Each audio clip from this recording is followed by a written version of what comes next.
Graça e paz, irmãos.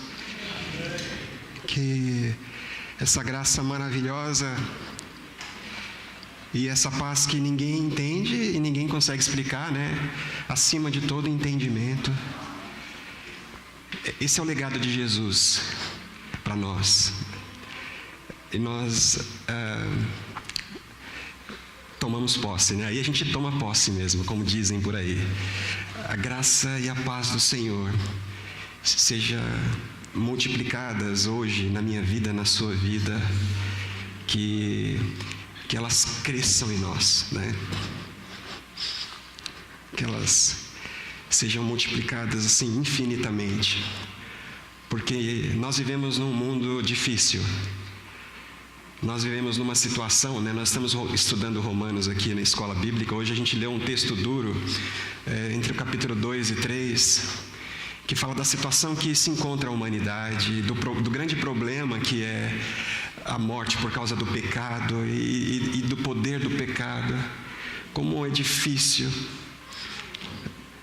E ninguém escapa disso, não importa o quão bom seja, o quão competente. Não adianta, ninguém sai disso. E como nós dependemos da graça e do amor de Deus sobre nós, a paz do Senhor, né? A graça e a paz do Senhor. Essa semana a gente teve aí uma semana muito difícil lá no trabalho, difícil porque foi desafiadora, né? Tem às vezes um mês que a gente nem faz muita coisa, mas esses dias o Senhor nos agraciou, né, com muito trabalho e a gente correu muito, eu, a Sil, né, lá no escritório, com o Gabriel e a Karen, que às vezes vai lá ajudar também. Aí naquela correria que tinha que entregar o trabalho para o cliente, na quinta-feira a gente recebeu um aviso, né, um aviso não, uma notícia, isso. Uma notícia, a Jéssica chamou a Sil, né? E falou que a Anne, aquela criancinha, aquela menininha linda que tem frequentado a igreja já há um bom tempo, ela tinha passado mal na escola e estava no hospital e nós então... A gente fica um pouco apreensivo, né? Vamos continuar o trabalho, vamos... E aí as notícias vão chegando... Chega num hospital, depois transfere para o outro, e a situação parece que é grave. Na sexta-feira, então, a gente foi para o hospital, no finalzinho da tarde, à noite, a gente foi para lá, e nós encontramos ali com a família, e a gente se viu ali no meio daquela situação terrível. Terrível porque eu fico pensando, né, e eu nas minhas ali orações, eu falava com o Senhor, né, meu Deus, como é que um pai e uma mãe, podem suportar um momento como esse, né? Filha de 7 anos sofre um AVC, um acidente lá dentro, né? Não tinha que funcionar tudo direitinho? Não é assim que tem que ser? O coração não tem que bater direito, o sangue não tem que circular e a gente não tem que crescer e fazermos as nossas coisas e amarmos, sermos amados. Não é assim que tinha que ser. Não era para ser assim. Mas não é. A gente vive num mundo muito difícil. A nossa vida, ela se dá nesse ambiente duro. Esse mundo, né, que Jesus falou dele. Como é que um pai e uma mãe, né, suportam um momento como esse e conseguem seguir em frente e viver? E eu fico pensando aqui, até conversei bastante com eles, né? A Jéssica está aqui, a família aqui na frente. Os pais, né, a Samara e o Raul estão lá no hospital com a menina, estão lá firmes. Ela está se recuperando, está se mantendo ali firme, os médicos nem entendem por quê. Eles acham que já era para estar morta, ou alguma coisa assim, em coma. Não entende por que essa menina está sorrindo, por que ela está lá lutando, por que ela está lá consciente, viva, reagindo. Eles não entendem. Como é que a gente enfrenta uma situação dessa? Eu pensando lá, falando para eles, logo agora que vocês estão buscando a Deus, né, os pais, no momento em que eles entendem, vamos buscar a Deus, não é por nada, a gente sente que a gente deve buscar a Deus. A gente não está indo atrás de dinheiro, a gente não está indo atrás de alguma bênção assim, a gente vai porque a gente sente que a gente precisa de Deus. E nesse momento acontece uma coisa dessa. Como é que isso acontece logo agora, né? E aí aquela confusão. Nós estávamos lá e nós conversamos algum tempo, né? Eu falei para eles assim, eu tenho uma convicção muito grande, uma clareza, que Deus trouxe vocês, e eu falei isso, né? Com vocês aqui, Deus trouxe vocês para preparar vocês. Sabe por quê? Ele trouxe vocês para a igreja. A igreja é o lugar do Evangelho. Igreja é o lugar da boa notícia de Jesus. Como é que um pai enfrenta uma situação como essa? No contexto da igreja, no contexto do Evangelho, dá para enfrentar sim. A gente enfrenta. Porque nós sabemos que o nosso Senhor venceu. O nosso Senhor venceu. E a nossa fé é baseada na obra de Cristo. Não é obra de nenhum homem, é na obra do Senhor Jesus. Essa é a mensagem do Evangelho. É por isso que nós não nos envergonhamos do Evangelho. É por isso que a igreja, não levanta outra bandeira, qualquer que seja a bandeira. Porque todas essas bandeiras são frágeis. Bandeiras partidárias, né, ideológicas, essas bandeiras humanas são frágeis, elas caem logo elas são desfeitas, derrubadas, elas são escondidas. Sobe uma, desce outra, e a bandeira do Evangelho permanece erguida, em pé. Surgem impérios e eles caem, nações, sistemas econômicos e eles caem, e eles entram em colapso e eles somem, eles desaparecem e permanece em pé a bandeira do Evangelho, Jesus, a obra de Cristo eterna. É isso que diz a palavra de Deus. O que ele fez dura para sempre. As palavras que ele disse, o Evangelho do Senhor, a boa notícia do Senhor, não passará jamais. É disso que nós estamos conversando aqui nesses dias.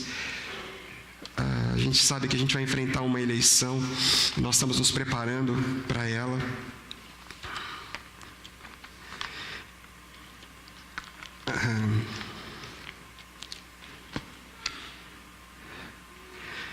Se você não pegou, a gente deve ter algum boletim. Antes de ir embora, vê se tem um boletim ali, pega. Tem aqui os motivos de oração. E você vai insistir nesses pedidos aqui ao longo da semana. Esteja sensível ao que o Espírito Santo está falando, fazendo na vida da igreja. Esteja sensível. Esteja em oração e esteja com os ouvidos abertos. O Senhor está respondendo às orações e às vezes Ele usa a igreja para isso. Às vezes Ele usa a sua vida para isso.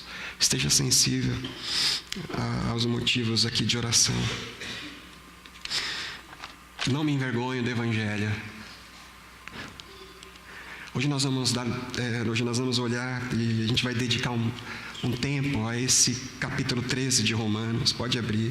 A gente falou que nós íamos conversar sobre esse assunto, né, que é o assunto de como a igreja deve se envolver na vida pública do nosso país, como a igreja se envolve, o que ela deve fazer ou não, a partir do que Paulo escreveu para os romanos, principalmente. Esse capítulo 13, ele é, digamos que, chave. É um dos capítulos mais importantes da Bíblia quando se trata desse assunto. Por um lado, ele é muito criticado, né? Existem aqueles que falam que esse capítulo ele deve ser rasgado da Bíblia e jogado fora, tem que jogar fora, porque isso que está escrito aí é ruim para nós. E tem aqueles que usam esse capítulo para também, numa atitude errada, fugir do mundo e fugir das suas responsabilidades. A igreja tem pecado, né? Hoje nós vamos olhar para esse trecho e permitir que o Senhor continue orientando a igreja, né? Todos devem sujeitar-se às autoridades governamentais, pois não há autoridade que não venha de Deus. As autoridades que existem foram por Ele estabelecidas. Portanto, aquele que se rebela contra a autoridade está se rebelando contra o que Deus instituiu. E aqueles que assim procedem trazem condenação sobre si mesmos, pois os governantes não devem ser temidos, a não ser pelos que praticam o mal. Você quer viver livre do medo da autoridade? Pratique o bem, e ela o enaltecerá, pois é serva de Deus para o seu bem. Mas se você praticar o mal, tenha medo, pois ela não porta a espada sem motivo. Ela é serva de Deus, a autoridade, agente da justiça para punir quem pratica o mal. Portanto, é necessário que sejamos submissos às autoridades, não apenas por causa da possibilidade de uma punição, mas também por questão de consciência. É por isso também que vocês pagam imposto, pois as autoridades estão a serviço de Deus, sempre dedicadas a esse trabalho. Deem a cada um o que lhe é devido. Se imposto, imposto. Se tributo, tributo. Se temor, temor. E se honra, honra. Senhor, eis a tua palavra, Deus. Orienta a tua igreja, ilumina, Senhor, o nosso caminho. Ilumina, Pai, o nosso caminho. Nós clamamos, Pai. Ajuda-nos a ser sábios, Pai, e tomarmos as decisões certas. Opera na nossa consciência, Deus. No nome poderoso de Jesus, usa esse momento, fala com cada um de nós. Nós não queremos voltar, Pai, para casa como viemos. Opera, transforma, cura. No nome poderoso de Jesus é que nós oramos, meu Deus. Amém. Amém. A gente vai trabalhar com esse texto hoje e durante mais 4 domingos que a gente vai ver aí entre setembro e outubro. Então, nós vamos só começar a falar desse texto hoje. Ele tem muita coisa a nos ensinar. Tem muita coisa e algumas controvérsias que a gente precisa resolver, algumas confusões que a gente precisa resolver e enxergar mesmo qual é a direção bíblica, ou o que o Espírito Santo quer de nós, enquanto cristãos brasileiros que precisam fazer muitas coisas, né? E tomar muitas decisões. É isso. Então nós vamos conversar hoje. Eu queria que a gente pensasse apenas nesse aspecto, né? O apóstolo Paulo ele fala isso muitas vezes. Se você observar, né? Vamos aqui, eu até deixei aqui grifado. Ele fala todos devem sujeitar-se às autoridades governamentais. Ele não está falando da igreja. É o apóstolo Paulo falando de Roma, escrevendo para os romanos. Uma igreja que ele ainda nem havia conhecido, ele nunca havia estado lá. Mas ele sabia que havia alguns problemas lá no meio da igreja, muitas dúvidas, muitas questões. E ele responde, então, e ele escreve para esses irmãos, respondendo a esses questionamentos. E ele diz assim, olha, todos devem sujeitar-se. Gente, esse é um princípio que não atemporal, não muda. O Roger gosta dessa palavra. Não importa o momento histórico, a cultura. É assim que é. Tem a ver com a estrutura criada por Deus. É assim que é. Existe esse princípio, todos, não é só alguns, todos devem sujeitar-se às autoridades governamentais. Depois, é lógico, ele não está falando aqui todos devem sujeitar-se ao imperador. Ele não usa o termo imperador, ou governador, ou oficial. Não, ele fala dessa estrutura. Ele fala dessa ordem na sociedade. Existe uma ordem na sociedade. E essa ordem não é em si inimiga de Deus. Não precisa ser inimiga de Deus. E Deus, na verdade, é o próprio autor dessa ordem. Ele a instituiu. Então todos devem sujeitar-se a essas autoridades. Porque não há autoridade alguma que não venha de Deus. Deus é, então, o autor desse modelo, desse princípio em que a vida funciona, né? E aquele que se rebela contra a autoridade, se rebela contra o que Deus instituiu. É duro, não é, irmãos? Fala aí, parece que tem alguma coisa errada aí. A gente ouve tanta coisa aí fora e parece que tem algo aí que não está muito certo. Não é à toa que o povo está doido para jogar isso fora. Eu gosto tanto da Bíblia, eu amo a Bíblia, eu sou um pastor que prega, amo Jesus, amar ao próximo como a si mesmo. Opa, mas peraí, essa página a gente deve rasgar, ela não tem nada a ver com o resto da Bíblia. Pois os governantes não devem ser temidos, a não ser pelos que praticam o mal, pois ela é serva de Deus para o seu bem. Você faz o que é errado? Aí você deve se preocupar com as autoridades. Agora, se você não faz nada de errado, você não deve se preocupar nem se opor às autoridades. Está bem claro isso, né, irmãos? Não é isso mesmo que está escrito. Não tem uma interpretação oculta, escondida, não é. É justamente isso. Você quer viver livre do medo? Então, pratique o bem. Então, se você praticar o bem, qual é o papel da autoridade? Esse é o papel da autoridade que Deus instituiu. Se você faz o bem, a autoridade vai te enaltecer. Se você faz o bem, se você procede direito, se você age direito, a autoridade ela vai te elogiar e ela vai te promover. Ela vai retribuir de alguma forma. Agora, se você faz o que é mal, qual é o papel dessa autoridade instituída por Deus?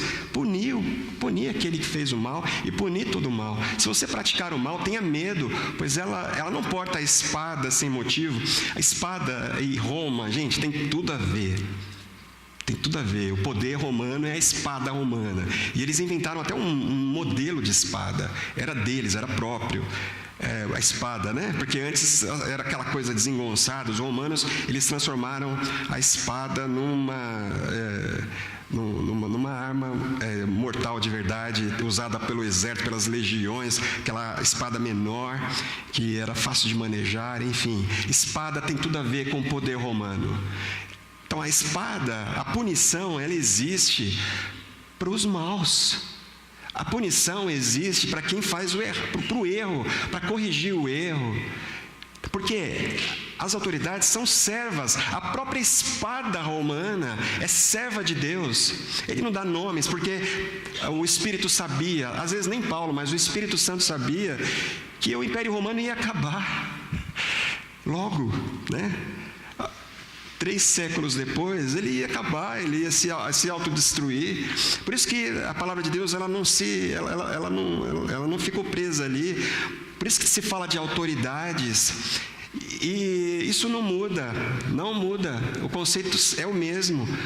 As autoridades foram instituídas por Deus para punir o que é mal e para favorecer o que é bom. O bem. Ela é serva de Deus para a justiça.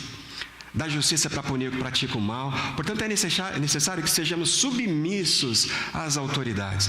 Não por causa do medo de sermos pegos, ou com a possibilidade de uma punição, mas ele fala mas por causa da consciência.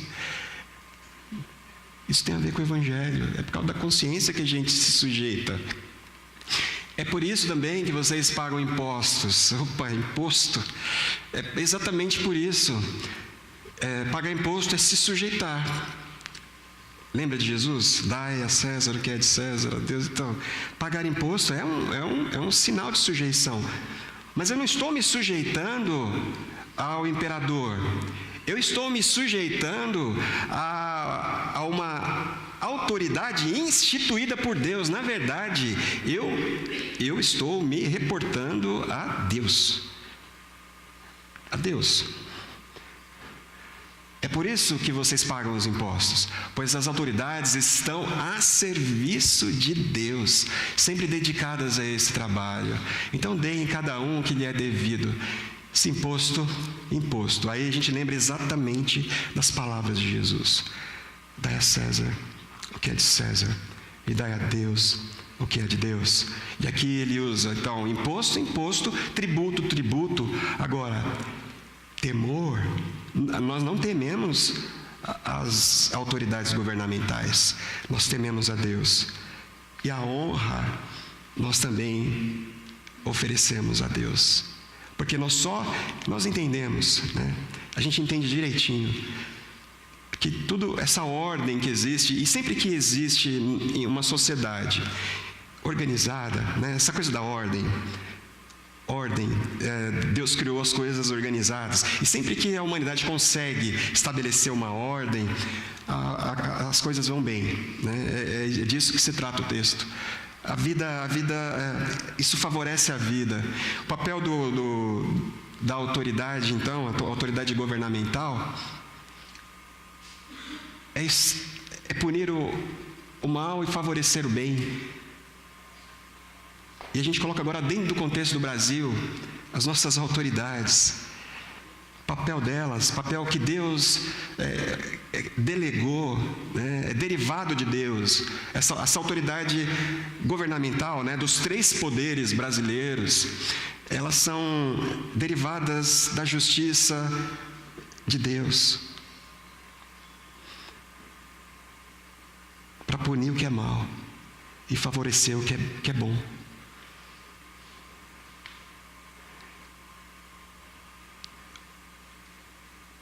E se a autoridade governamental não está executando bem esse papel?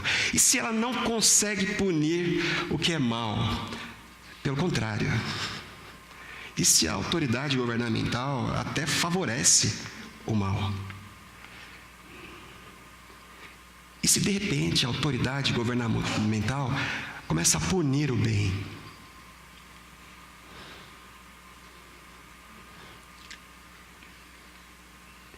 O que a gente faz?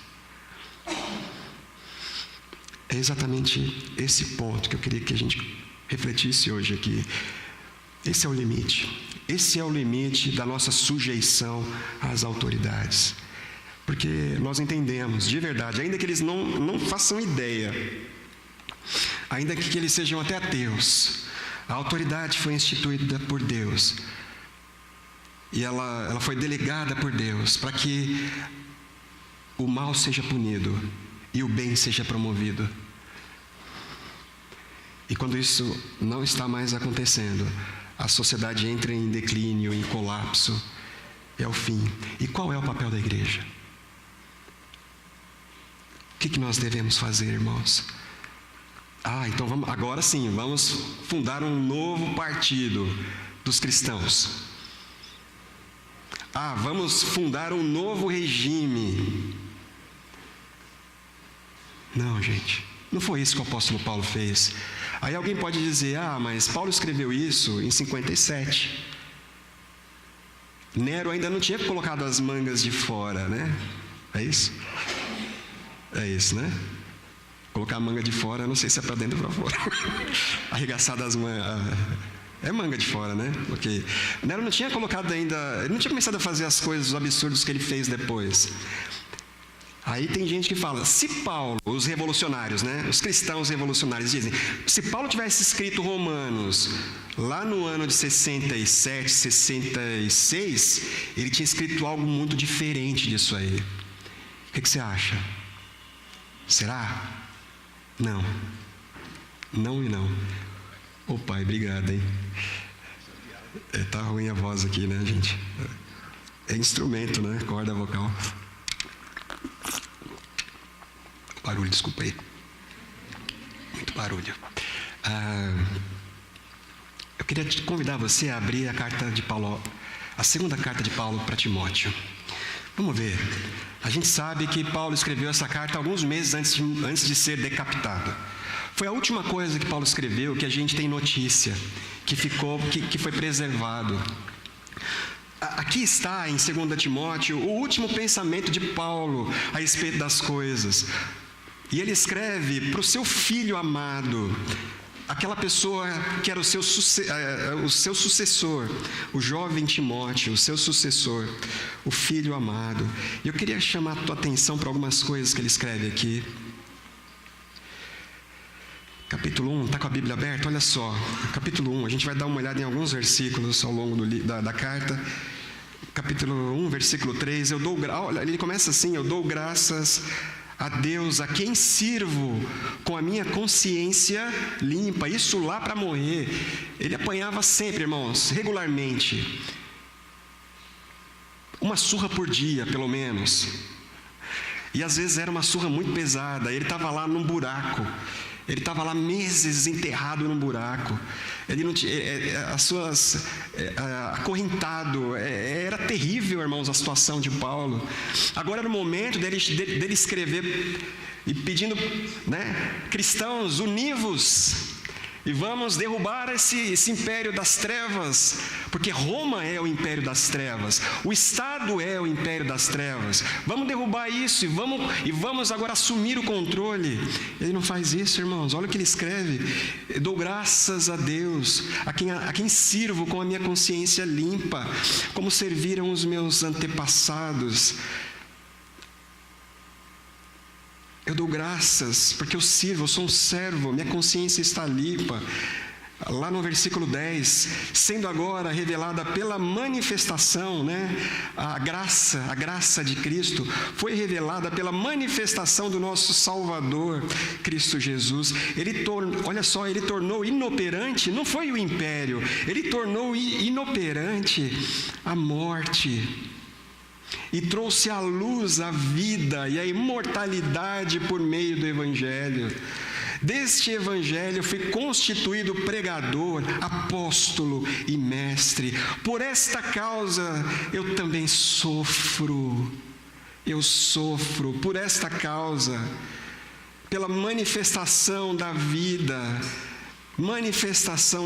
em meio à morte. Por isso sofro, mas não me envergonho, mesmo termo que ele usa lá em Romanos, mas não me envergonho, porque sei, olha só, irmãos, esse versículo é muito poderoso, porque sei em quem tenho crido, e eu estou bem certo de que ele é poderoso para guardar o que lhe confiei até aquele dia. Essa é a minha esperança.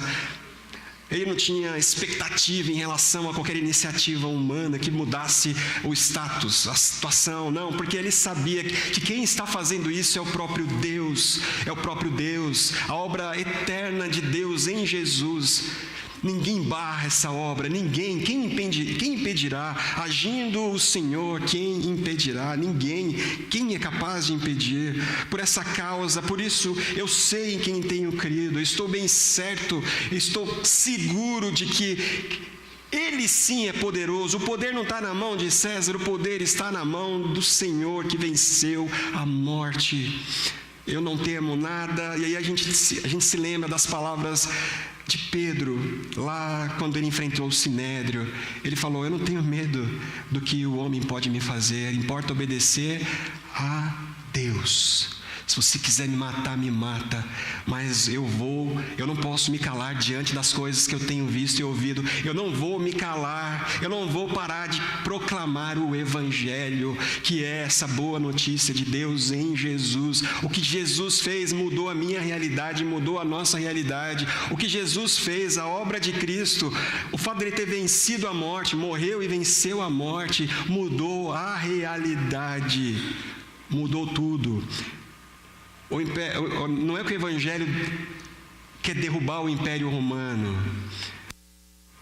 É que o Evangelho, ele está é superior a todos os impérios, a todos os governos. E agora ele conclama a todos a se renderem ao reinado de Jesus, o Cristo, descendente de Davi. Vamos ler mais alguns versículos aqui, irmãos. Capítulo 2, no versículo 3. Suporte comigo os meus sofrimentos, como um bom soldado. Ele usa até um termo militar. Não é que ele estava... Gente, ele sabia o que estava dizendo. Suporte os meus sofrimentos, suporte junto comigo, porque nós somos soldados de Cristo para enfrentar o mal e o sofrimento. Nenhum soldado se deixa envolver pelos negócios da vida civil, já que deseja agradar aquele que o alistou. Semelhantemente, nenhum atleta é coroado como vencedor se não competir de acordo com as regras. Aleluia. Lá no finalzinho, no capítulo 3, ele fala assim: toda a escritura é inspirada por Deus, ela é útil para o ensino, para a repreensão, para a correção e para a instrução na justiça, para que o homem de Deus seja apto e plenamente preparado para toda boa obra, o bom soldado de Cristo.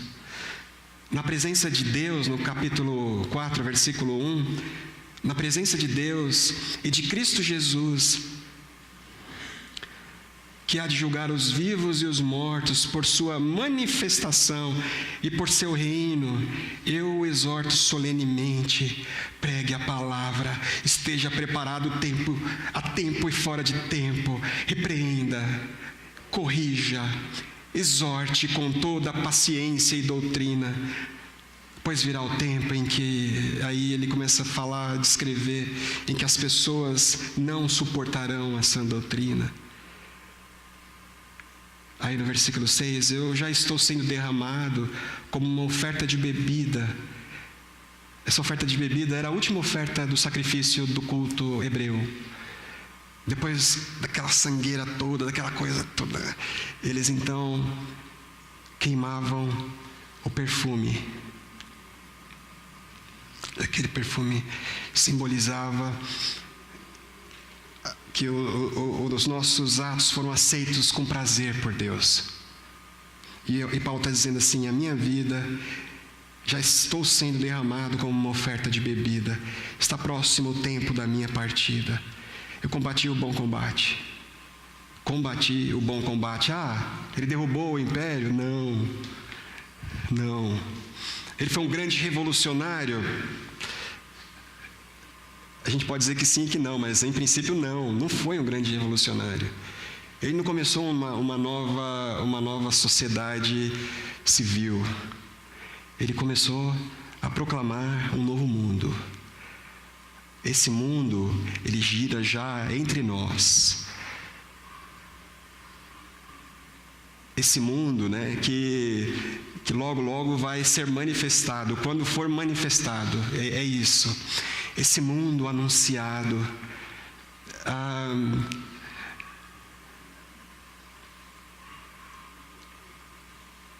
vai se manifestar. E eu queria chamar a sua atenção nessa manhã para isso. Brasil, O que eu faço como um cristão no Brasil hoje? Uma coisa você pode ter certeza. Pode ter certeza. O Brasil vai acabar. E as pessoas nem mais vão lembrar do Brasil. E a igreja vai permanecer. E segue a igreja. Porque a igreja, ela é portadora do Evangelho. Toda atividade política também acaba, se esgota. Eles ficam repetindo, depois eles mudam um pouco uma frase aqui, muda ali, vem tudo de novo, mas tudo isso vai acabar e permanece a igreja com a sua bandeira erguida, o Evangelho. Eu não me envergonho do Evangelho, é por isso, eu não me envergonho do Evangelho, porque esse é o poder de Deus que salva. Toda autoridade derivada de Deus será legítima desde que premia aqueles que fazem o bem e puna os que fazem o mal. Aquele que se entrega sem reservas às reivindicações temporais de uma nação, ou partido, ou classe, está oferecendo a César o que de todas as coisas, mais enfaticamente, pertence ao próprio Deus. O justo viverá pela fé.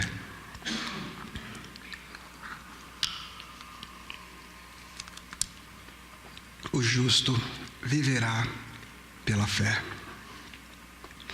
Nós temos conversado bastante sobre isso, né? E nós vamos seguir falando. A gente vai falar um pouco sobre os outros assuntos importantes, sobre ideologia, sobre partido. A gente vai ter tempo para fazer isso. Mas hoje a gente precisa entender de uma forma assim muito clara, que nós vivemos pelo que Cristo fez, a obra de Deus em Jesus. É isso. Essa é a nossa mensagem. É isso que nós pregamos.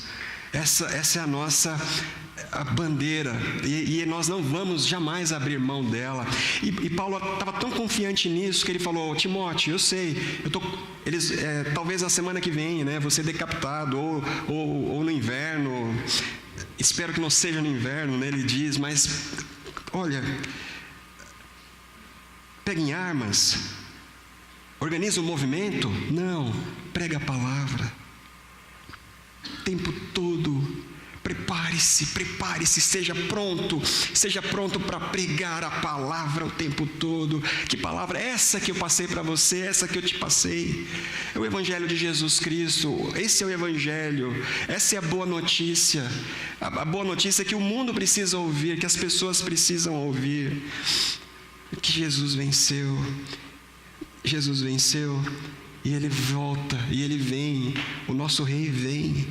Continua pregando, porque o justo vive da fé, o justo viverá pela fé, né? Sabe, essa coisa aí, as pessoas elas dizem que os cristãos eles têm que viver a fé aqui dentro e não podem viver lá fora. A gente está sendo, né, pressionado que a gente não pode falar da nossa fé lá fora, mas só aqui dentro. Como se o mundo lá fora e a forma de enxergar as coisas definissem a nossa fé. Mas é exatamente o contrário. É a nossa fé que muda a forma como nós enxergamos o mundo. A nossa fé, ela faz assim, ó, com as barreiras da realidade, ela amplia. A nossa fé muda a forma como a gente reage a tudo. A nossa fé muda a forma como nós decidimos, tomamos as nossas decisões. A nossa fé muda a forma como nós vamos votar. Ela ajuda a gente a escolher o melhor candidato. É através da nossa fé. A nossa fé abre o horizonte. O justo viverá pela fé. A fé no que Cristo fez. Por isso prega. Não fica ouvindo as coisas, não. Prega, não importa a situação. Esse é o Evangelho. E o apóstolo Paulo, ele diz isso no final da vida de uma forma assim, então, ele se vê assim, ele se vê orgulhoso de estar sofrendo por causa de Cristo, de ser participante, de ser uma peça, ser um instrumento de Deus nessa obra que ele está realizando de transformar o mundo. Ele se vê assim, uma parte ali importante, Deus usando. Ele é servo, um mensageiro, portador do Evangelho. Mas ele se vê ali em meio a essa obra de Deus. Não é obra humana. O justo vive da fé. O justo olha e vive, né? Cada passo é dado por fé. Essa é a mensagem que a gente passa para a família de vocês, né? Essa é a mensagem que a gente passa para o Raul lá. A gente não anda por vista mesmo. Pode chamar a gente de doido, mas a gente confia em Deus, porque Jesus venceu. Essa é a nossa realidade, essa é a nossa verdade. Jesus venceu e agora tudo mudou, e nós andamos por fé por causa disso. A gente sabe no caso da Anne, né, a gente termina aqui falando disso. A gente sabe que se o Senhor levasse a Anne, ela ia ficar na eternidade, ia ficar muito melhor, né? Mas a nossa oração é como é que a gente vai ficar aqui, né, sem ela. E a gente ora. Os médicos falam, não tem jeito, olha o que aconteceu. Mas nós vamos insistir em oração, porque não é a realidade que determina a nossa fé. É o contrário, é a nossa fé que amplia os horizontes, que amplia tudo. Amém, irmãos? Vamos orar, né? Vamos pedir para Deus assim. Fala, Senhor, coloca isso aí no teu coração agora. O grande desafio humano é viver por fé. Essa é a grande constatação do apóstolo. Tem gente que se esforça tanto para ser religioso, para tentar agradar a Deus, não consegue. Não há um sequer que conseguiu e nem vai conseguir. Tem gente que não está nem aí, esquece Deus, vai viver sua vida fazendo tudo que vem pela cabeça. Está errado também. Como é que alguém que não busca a Deus vai enfrentar um mundo como esse? Como é que alguém que não busca a Deus vai enfrentar a morte? Não dá. O Senhor nos chama para dentro do Evangelho. Ele nos convida, creia. Então creia. Creia. Fala assim, Deus, muda a forma. Muda a forma. Eu estou invertendo as coisas. Eu estou fazendo com que a minha fé se encaixe dentro do meu mundo. Eu estou fazendo com que a minha fé se encaixe dentro dessa realidade aqui. Dentro das minhas decisões, do meu gosto, das minhas opiniões, enfim. Senhor, me ajuda a mudar. Fala assim, Senhor, eu me arrependo. Eu me arrependo. Isso é incredulidade, Deus. É não crer no que o Senhor fez. É dizer que o que o Senhor fez não foi suficiente. Mas fala assim para Ele, agora, Senhor, eu quero crer. Eu quero crer. Faz como Jesus. Aumenta a minha fé agora, Senhor. Eu quero que seja o contrário, que a minha fé, ela mude a forma com que eu encaro o mundo, a realidade. A minha fé, ela vai determinar a minha realidade daqui para frente, Deus. Me ajuda a isso. O justo vive pela fé. O justo vive pela fé. Eu não me envergonho do Evangelho. O Evangelho é o poder de Deus que salva todo aquele que crê. Todo aquele que crê, Senhor, eu creio, eu creio, eu creio, eu creio.